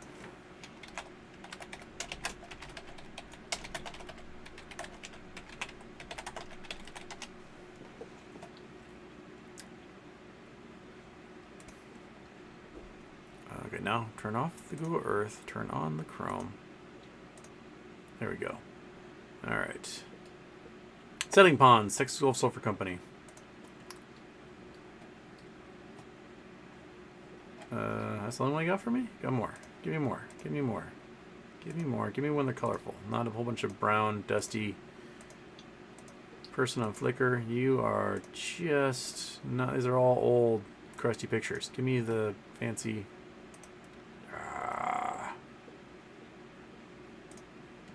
Give me this stuff I want. Yeah. Here we go. Evaporate ponds. So they're trying to get evaporate material, so you dump it with a bunch of water and let the sun bake it off, and then the water evaporates and you're left behind with a concentrate of salts, and then you process that stuff for whatever you're getting out of here. Yeah, they're beautiful. I'm sure lots of Instagrammers would love to hang out and get their pictures taken in these things, but they probably would like become just giant sodium rich. Yeah. Nope, that's not what I wanted. I'm trying to remember what they're trying to mine here. Well, it's potash, that's for sure, but what kind? What kind? Whatever. Let's flow.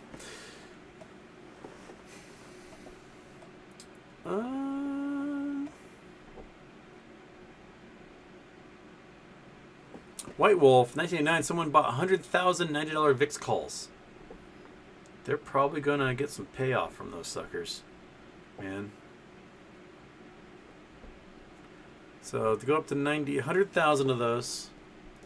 Where's VIX like 18 bucks right now? 14 bucks? 10 bucks? 25.76. Okay, it's 25 bucks. So you're getting 6,500 per call if it goes to 90. So that's profit. So 100,000, 6,500. Well, times 6,000, we'll put that at 6 billion, right? So your win on that would be 6.5 billion. Not too shabby if it goes to 90. And if it doesn't rocket anywhere in there, you can still probably get a healthy $1 billion profit as is. So not too shabby.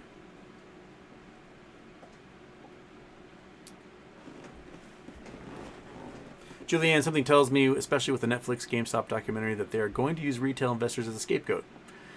It's kind of the way it seems that they're wording that in the, or at least the way they edited it in the trailer.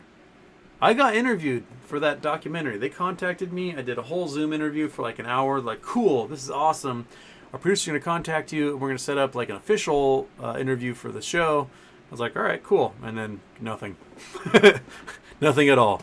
Silence. Oh, well. I wonder if they used any of my footage. I have no idea.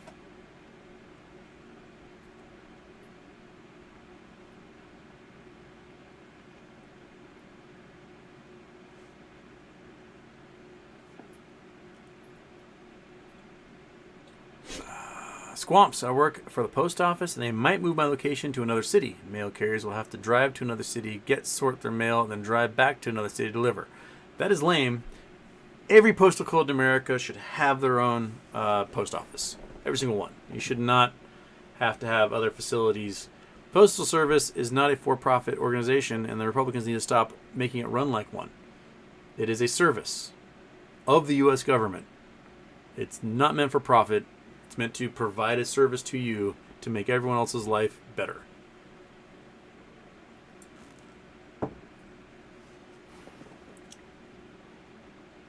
Guitar stuff. Hey Houston, assuming the exposure of naked shorts and synthetics is now on the brokerages like Robinhood and Webull and Schwab, what makes them cover those FTDs?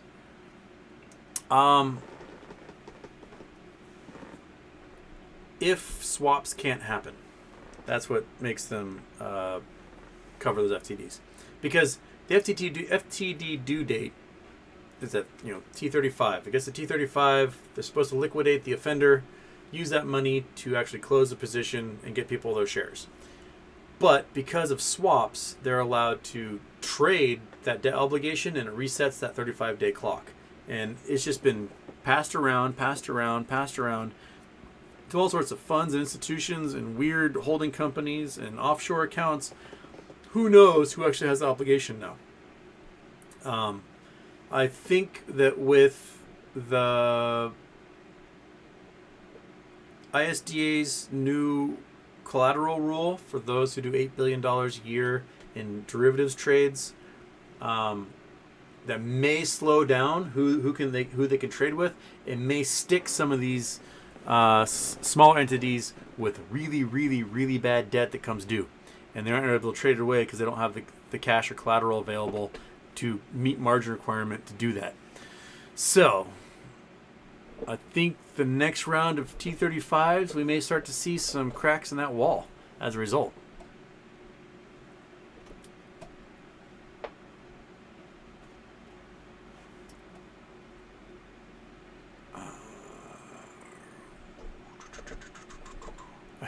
Ironic, your worst trade ever is my best trade ever. Sorry, buddy. It happens.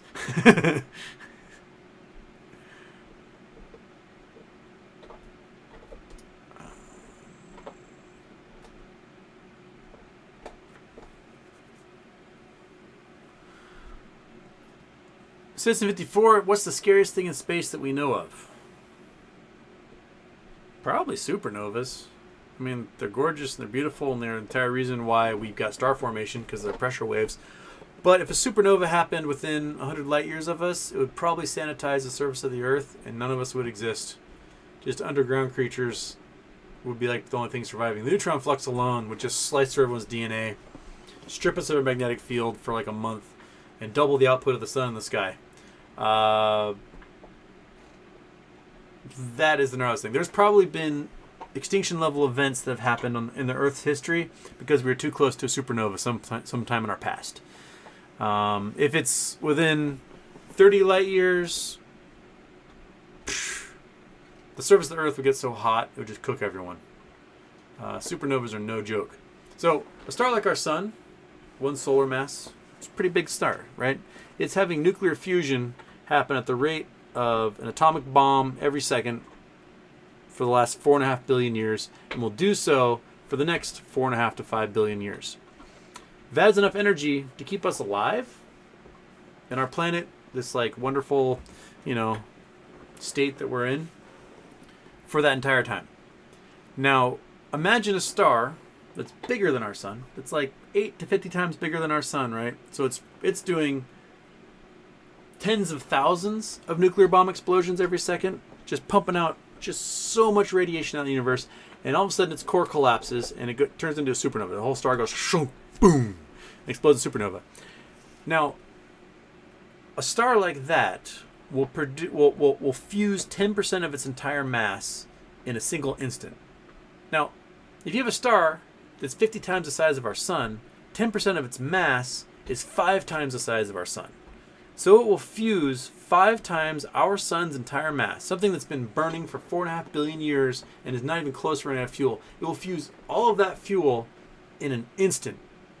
5 or more solar masses going shabonk in a single instant, which is why a single supernova can double the energetic output of all the stars in an entire galaxy for like a month straight from the light coming off of it. So imagine you have a galaxy with 250 billion stars in it. This one supernova is producing as much energy as all 250 billion of those stars in that moment. Those things are scary. They will wipe the paint off your house and give your family a permanent orange afro. So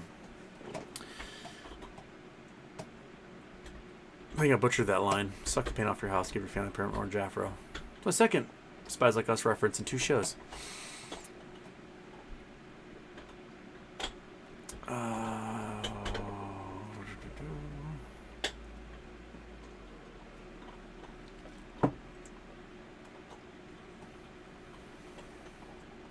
Strange woman lying in ponds distributing swords, no basis for a system of government.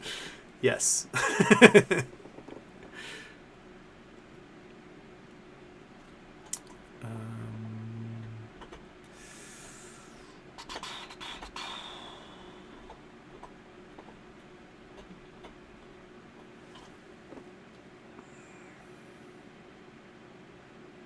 Cameron Mirza, Beyond Meat COO, one of 2 males with bloody faces accused of biting man's nose after Arkansas game. That is one of the weirdest headlines that I could possibly imagine right there, Cameron.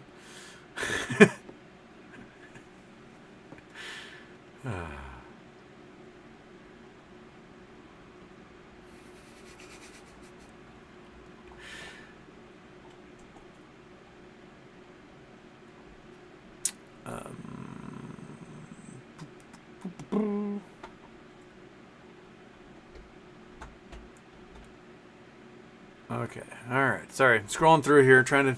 We have quite a few comments. There are things that I think we already talked about. Just getting to...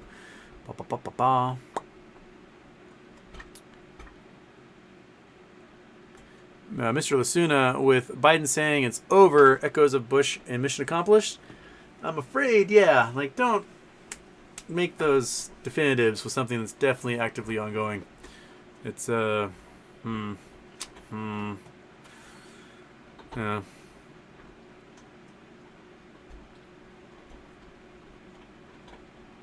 Chlamydia, one of my British friends, was deeply disturbed, disappointed that the crown didn't pass to one of her corgis. That'd be like one of those towns that elect the golden retriever mayor. They're like, this is Mayor Fido over here.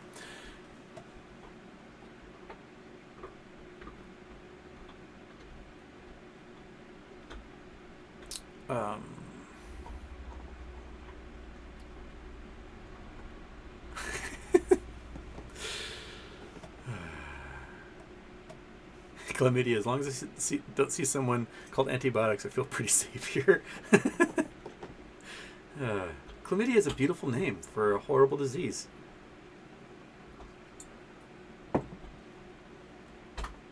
David Morgan, who did you piss off so bad on Twitter that they appear to be suppressing views of your tweets? Everyone, probably. Although there's a big shitposting account that's been making fun of my stalker last night. It was beautiful. So, people are ripping on Rick like crazy, and it is just absolutely a thing of beauty.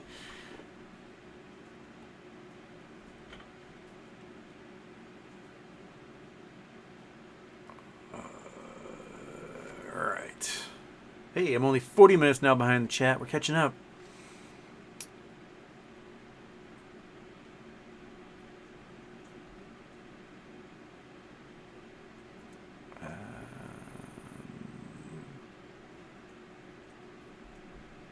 Dallas B. Houston, my sons and I were hiking near the ghost town of Cody, British Columbia, thanks to your inspiration when we found a vertical shaft, a sinkhole, which seemed like to have no bottom. Yeah, don't go down there. Even I, as someone as a professional, hate going into those things. They are terrifying. And when you go down, you may not come back up, and then no one will know where you are, ever. Good luck getting a cell phone signal in one of those things. All it takes is one freaking rotted, water-soaked, 100-year-old timber to go crack pink and then shrunk. That's it. They are terrifying. Even when I'm paid to go in them, I hate every minute of it. I will not do it alone. I will let everyone know exactly where I am, when I expect to get out, and to call the services if I don't in that time. Stay away from open mines.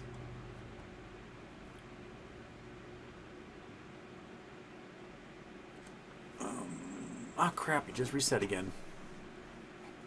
Dang it. Okay, where was I? There, Dallas B. Okay.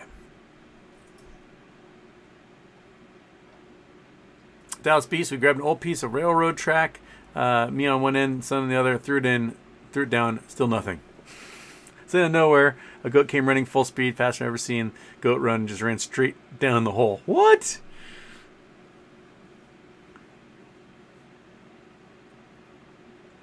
The old farmer came by and asked if we'd seen the goat. Told him the strangest thing just happened. The goat ran just out of nowhere, went straight down the hole. He said, "That's impossible. It was tied to an old piece of railroad track." God damn it. Oh, the setup. Mother fudge. Yeah, you got me.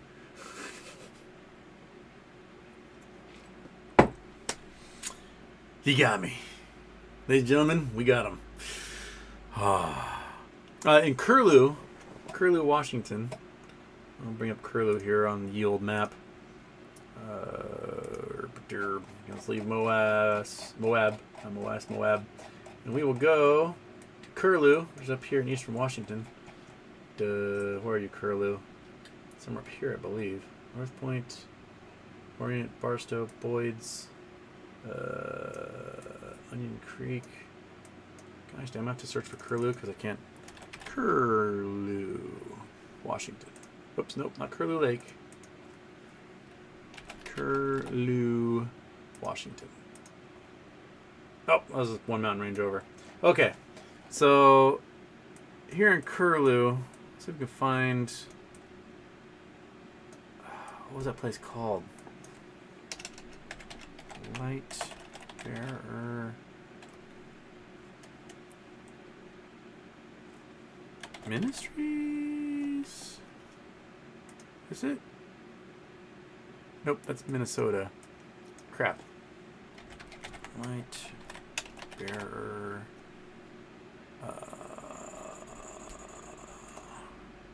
Nope. Don't leave Curlew. Dang it. Okay, well. Crap. In here, somewhere. There's Curlew. I went to this campground when my siblings were really religious. They had this like revival, and they invited me. I hadn't seen them in years, so I was like, "Yeah, I'll go." And then I refused to go alone, so I tricked a friend into going camping, and then I dragged him to this place because it was gonna be me against like 300 Seventh Day Adventists, and it's just gonna be the most annoying weekend ever. So at least if I had a friend, it was 2 of us against 300, so it was 1 to 150, which is a much more manageable battle of wits. Anyway, I'm trying to figure out where this campground was. It was near the Tenasket Trench. But I want to say we're up the hill from Curlew. We'd passed through Curlew, and there's a bunch of Curlew dudes. In the hills up here, there was an open mine that had not been covered that was up here somewhere. And it filled with groundwater. So the water was like 10, 15 feet below the top of the pit. And the mine shaft's maybe 20 feet wide. So this thing's full of like rotting water. And there were just dozens of deers just bobbing, floating, dead, bloated deers in this thing. And I can only imagine that if you were to drain that water, go down to the bottom, you just have like this 20-foot layer of like animal carcasses at the bottom of that thing. Kind of like if you go to the La Brea tar pits, you can see where they're doing their excavations. It's just so gross and stinky. And I can't imagine that why this campground did not fill in their cover their mine hole. I mean, it's a campground. Like, people are going to walk and fall in that thing. But maybe the stinkiness of all those deers will get them, right, Monkey? Oh, yeah, such a sweet dog. I know, we're almost time for gym and going. 15 minutes away. I'm going to get buff. Yes, we're going to go do it again. Okay.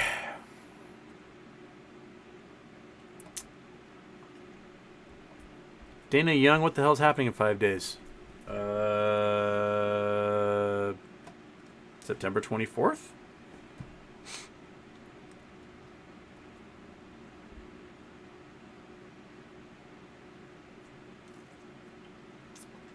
You'll be finding big dog hair for years, no matter how much you clean. Dude, big dog hair it's in drifts, and it ends up like getting between the wall and the carpet, and then forming this like thick drift that you gotta like take a toothpick and scrape out. It's absolutely crazy how much this dog is shedding right now. This is what he was doing in like April and May. And he's doing it all over again just in time for winter.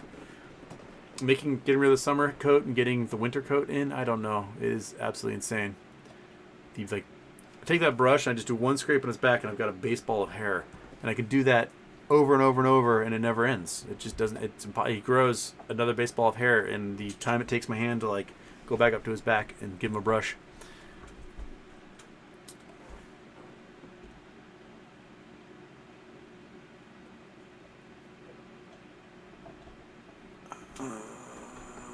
Pickles, Penne, Houston, I know you don't like play cover calls, but wouldn't it be beneficial to write them at the top during an OPEX run, since the value is inevitably going to come back down? Yeah. If you're going to play it that way, you may as well. I mean, if they do manage to sell, you can wait a week and buy back in cheaper. The problem is that it resets your tax status, so yeah, look at that. Javi A. Houston, another earthquake struck Mexico, 7.6. Should we expect more? Decent-sized quake off the coast of like Puerto Vallarta.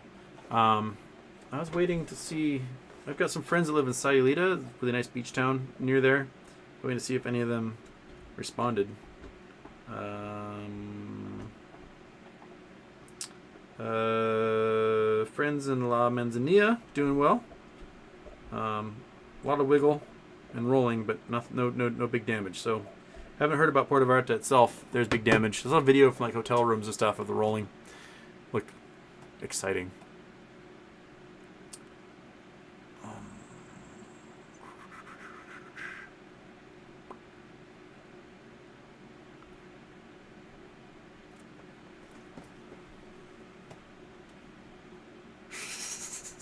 Dr. Spurgeon, the sturgeon surgeon, Houston needs to focus on his own country. Leave us alone.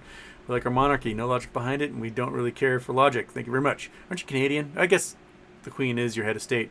Why would you get independence and then leave a foreign monarch as your head of state? That's one thing I've never understood about the whole like, Commonwealth thing. It's weird. Didn't Barbados just go, yeah, we're done recently? Like, yeah, we don't need the Queen on our money at all. So, yeah. Lame. Weird and lame. Snert alert, Houston, which is the lowest price point of GME? Lowest short price point.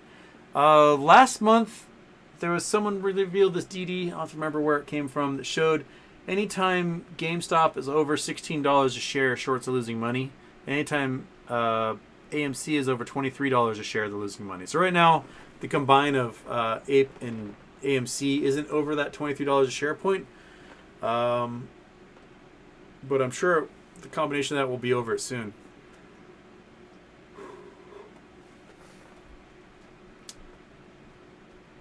Canadian Dune, big recommendations would be to have separate banks and just use a checking at one you don't care about and float enough money that you need at that moment. I'm sure a lot of people do that. $50 too low for a billboard. Well, it's only for one show. I mean, if a lot of you want, maybe I'll jack the price up. I'm starting at $50 for the space for rent billboard. You can post a marriage proposal here. I don't care. You can talk shit about somebody you don't like. Whatever, man. $50. That's your space for rent right there. You want to put up a pretty picture, a link to your website, what have you. $50 right there per show. And yeah.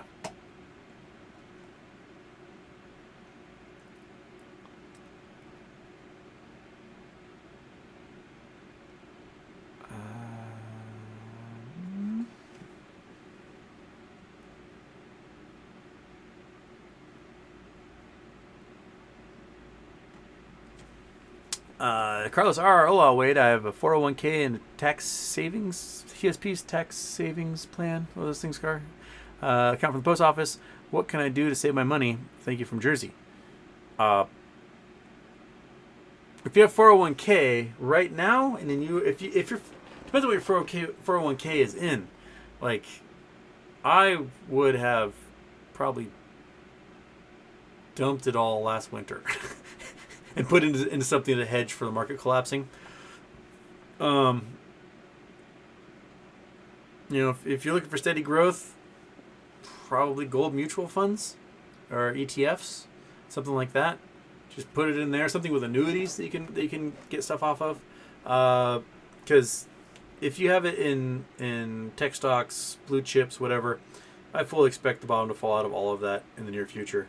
And so, I mean, just keeping, like, selling and keeping the cash in your 401k might be better than having it in those blue chips right now, because the bottom's going to fall out of this thing in just a matter of weeks, and it's going to be down for quite a while. So you might as well have that cash on hand to scoop up the deals that are going to come, say, March, April, when we reach, like, whatever total bottom is, and we start to maybe climb out of it. Unless it's an ongoing, long-term stagnation, which is what some folks have been warning, is that, oh my gosh, why my eyelashes always just want to fall into my eyeball, like, at all times? Just stay on my freaking eyelid. Stop falling in my eye. I just feel it stabbing me in the lens. Just stop it. Stop it right now, young eyelash. So, I think your best bet to avoid the big crashes is to not be invested in SPY-related things. So those are going down. You want to be on the other end of it. So when it goes down, that stuff goes up, and then you can sell that stuff when it's up, go back in, buy our blue chips again, and then ride that wave back up. Because, I mean, if, look at 2009, right? The market crashed. March 2009, the Dow was at 6,000, right? Now it's 30. So you can 5x your investment over time just by buying it at the bottom and then climbing back out again. So that's what I do with my 401k.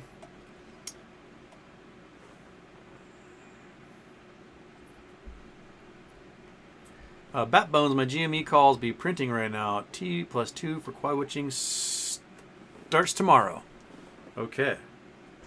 Where are we right now? I didn't even look at what after hours was happening. Well, after hours got a little spike. That's cool. That's cool. I'll take that. So, excellent. Yeah, I'll take a little bit of that. I want to see GME touch 45 again. That'd be lovely. And then turn that into puts because they'll drive it back down to 25, and then turn that into calls because they'll drive it back up to 45, and just ride that for a little while. Stay away from Bed Bath & Beyond. That's what I'm going to do. Daniel Motes, Houston, why does the market seem like volatility has been taken away except for Chinese IPOs? Because volatility has been taken away except for Chinese IPOs. I mean, the meme stocks are still riding that wave. The amount of volatility is definitely less. I mean, if we were hitting the same volatility we hit last year, GameStop will be rocketing to $80 a share and then dropping back down to $25 a share. But we haven't seen that yet. And that's probably because they're narrowing the amount of volatility they can afford before everything dies for them. Because every time they drop the price, they're generating more shares and still not closing positions. So they're flooding the market with more of these synthetic shares, which means every dollar the stock rises, you got a dollar rise across hundreds of millions or billions of synthetic shares, which attacks your margin if you are doing this on margin. So the window of volatility is smaller and smaller before they have to start hammering it back down again, which means they're generating more shares, which means they're making that window smaller and smaller. So if there's a day where the stock price on GameStop goes to $100 a share, which is the equivalent of $400 a share pre-split, that'll probably do in like every short hedge fund in existence. They'll be like, well, we're done. Put a fork in us. Liquidate everything. It's all over.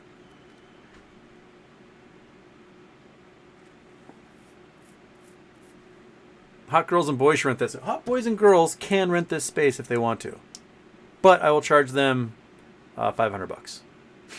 Hot boys and girls, $500 for you, $50 for everyone else.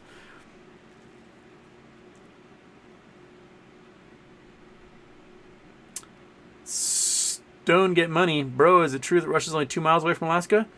In a sense. I mean, we got some islands in the Bering Sea that are somewhat contended. Let's zoom out from Curlew here. Get ourselves a big old look. Okay, Alaska, Russia. The Bering Sea is 35 miles across, I believe. Let's see here. That's in miles. So there to there, the mainland to mainland, 51 miles. So a little more than that. 51 miles across. And I'm not sure who controls which island. Bering Sea crossing Diomede Islands. Looks like one island is US, one island is Russia.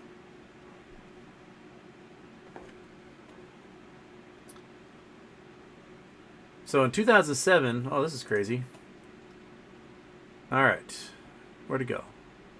Oh yeah, 2007, Russian government officials told the press that the Russian government would back a US $65 billion plan by consortium companies to build a Bering Strait tunnel. You could drive to Russia. That'd be pretty cool. The Bering Sea is really shallow. It's only, tens of feet deep through where the continental shelf is there. So, yeah. All right, I'm going to go back and do the islands this time.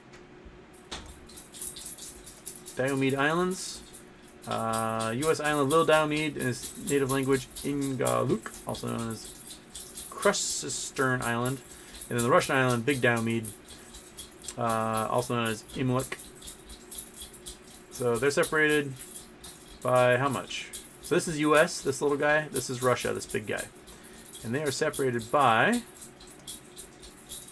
2.27 miles. So yeah, Russia and the U.S. are 2 miles apart. There you go. I don't think there's any settlements on these islands, are there?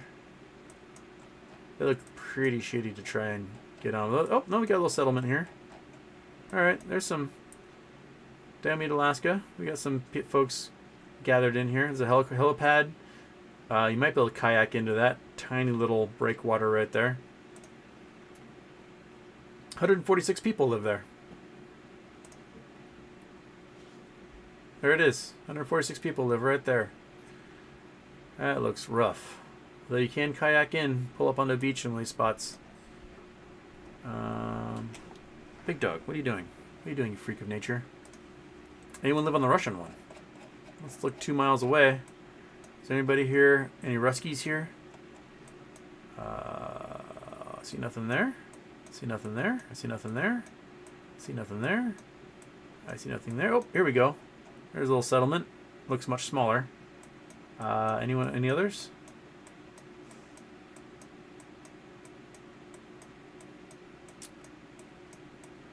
Nope. So they got one little settlement on the Russian one. Huh. Well, there you go. Go back to this article. What do they do for a living here? They must fish or something. Community. Economy. Here we go. That's what I want. Employment. Most limited. Employment on the island is most limited to the city. Really? The post office and school. A few seasonal jobs such as mining, construction, but recently these have been in decline. Ivory carvers. Okay. And serves a wholesale agent for the ivory. Ivory works are mainly sold to mainland Alaska and Fairbanks and Anchorage. Occasionally be purchased online. The inhabitants also hunt whales during spring from opening in the sea ice. Whaling largely ceased from the middle to 20th century before resuming again in 1989. Okay. Must be weird living in a town where you have no escape and everybody knows each other. Just seems like a crazy existence. Right there, 2018. Whole town right there. Absolutely wild that that's like your existence. Blows my mind. Okay. I'm at the 5 o'clock time. I gotta go to the gym. We'll do one more and then I will abandon you all until Wednesday. Spencer's Inside Outsider, study political science and POGs. Oh.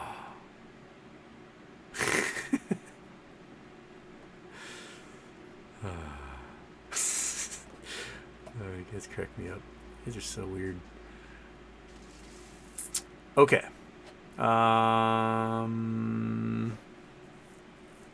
Houston, ditch styrofoam, hedge for your own sake. That thing's ceramic, baby. That's not styrofoam. This is.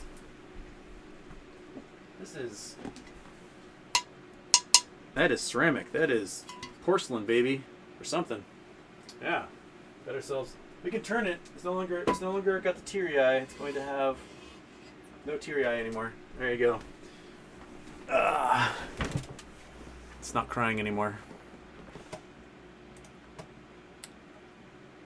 All right. Okay. It's 5 o'clock. I gotta take these dogs into Winslow. Gotta go get Buff.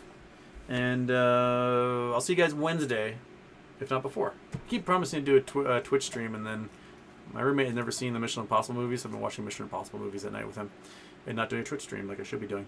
But you get one of these until Wednesday.